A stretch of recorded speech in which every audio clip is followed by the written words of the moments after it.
present to you an assistant. It's a word, it is the name of a product, which means now plus assistant. It's quite comprehensive. And so, let me proceed. So the first thing, please, Liu will introduce us about the... let's begin the first part. So, what is an assistant? To answer this, I would like to introduce you some our motivation. Our goal is to make a humanoid robot able to help people in various situations. In order to demonstrate our idea, we made a prototype to work for our laboratory assistants just for this situation. And we have several ideas that motivate us to create this kind of robot guy. Firstly, he's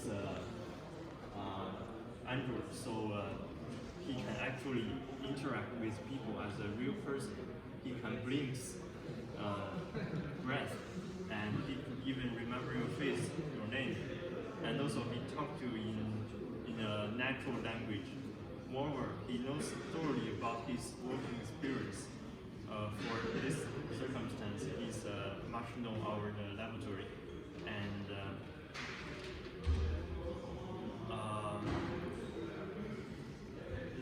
last but not least, he is unlike a human. He can available at any time and serve you at any time.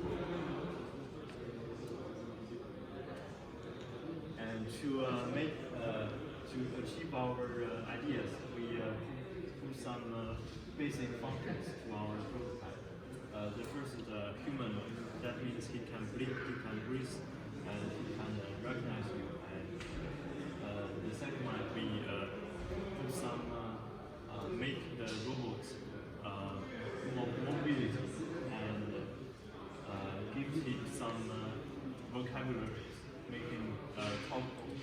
And we established two database to store the data for face and items. So our robot can recognize some faces and items. Yes, so now introduce about our prospective client, and which I call a lab.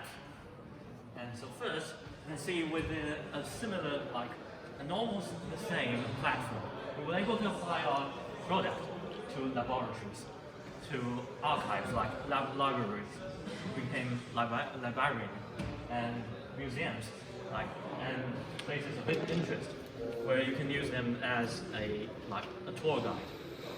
So these are maybe clients.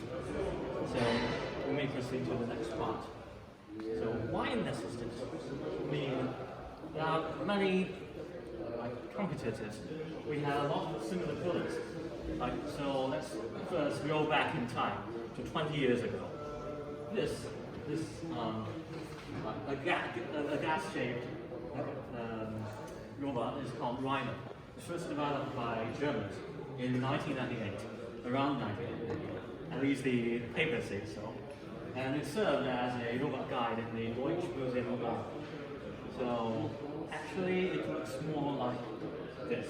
You see, it's actually it's rather small compared to later versions.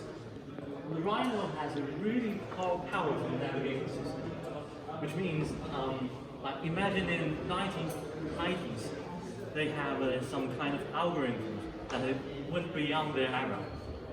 And you can see from the essay, they developed some algorithms, including localization, mapping, and collision avoidance. And also it has a screen right here. So I would call it a user-friendly interface compared to other product in this time. So let's go 10 years back to the future. So this is Tower, and it was made by Japanese, 2022. It served as a robot guide in the Tokyo Tower. And you can see it's even bigger than Rhino. But see about his features. It's rather cute because with his face, right, it is able to do some facial expressions, just like human. So it do have some human features, right? Unlike the rhino is just like a cold-blooded metal, a piece of metal, which moves around and gives you information on the screen. This one is different. It has a face, right? That's the attraction from the humanoid robot. It attracts a lot of kids because they think they're really cute, at least as a Japanese style of cute. And also, it speaks 4 languages, as shown here. And also, it with the sensors and the ears, if you like, and his face, the screen, it has better interactions compared with his former colleague, Rhino. So, let's move on to the next one. This is Robot. This is first introduced in 2016 and also made in Japan. It is actually a multifunctional robot, which means being a guide is just part of it. And so you can see it is more human shaped, right? You could call it an android. And so it can actually be used as a cell phone and a camera because it is multifunctional. And despite all these, let's take a look at its more features as a guide. It is, of course, it is cute, even better than the last one, right? And also it is humanoid, and also you can see it has a lot of flexibilities, a lot of the freedom. It can move around the arms and the legs, right? So it is more flexible, and also it is rather small. It's almost as big as a cell phone, which means you could be able to carry it in front of you, like this, and you carry it to other places of interest as a tool. So, with all these more advanced technologies, including sensors and cameras and other things like that, it creates it will bring more interactions to the users.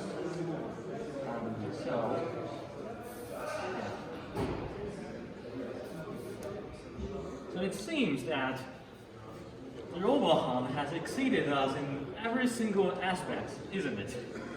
I'm not really sure, but our innovations about the robot tour guide is our product is learnable, which means we're not pre-programmed, and nothing is actually fixed. Because for Roboham or Rhino or Tableau, they are all pre-programmed by some kind of firms or professional programmers. And our product could be programmed by amateurs, which means common people or folks, if you like.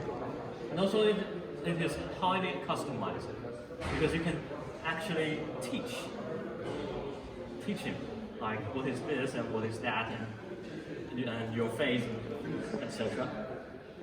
So this is all anyway. And now for the time of a little bit daydreaming, visionary, if you want. So, please welcome my colleague. Yes. Let's come to the third part.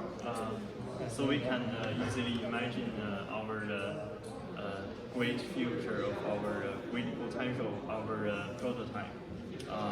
Thanks to the development of the mobile chips, our robots may probably be able to realize much more complex functions with the help of a neural engine or such chips, and save more energy at the same time, and connect to the low latency 5G networks he might can able to recognize anything and anyone he met and using this database on the cloud. And with the help of artificial intelligence, he might be able to chat with people and use our natural languages. Okay, that's our. So, finish. We also, no, sorry, not yet. We also got some inspirations from making this product. Like, you all know about the IoT, right? Internet of Things. And also the NLP, a really popular idea, natural language processing. Just imagine, if you combine these two technologies with the humanoid android, you will possibly, to realize the idea about teaching instead of programming. Which means you can, basically imagine you're a teacher, teach a student using natural, Homo sapiens languages, and it will possibly be able to understand and convert it to machine programs. So that will be rather fascinating.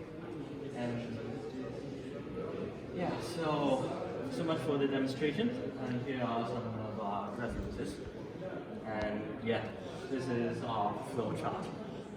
I put it here just out of pure vanity. Okay, so thank you for listening. Thank you.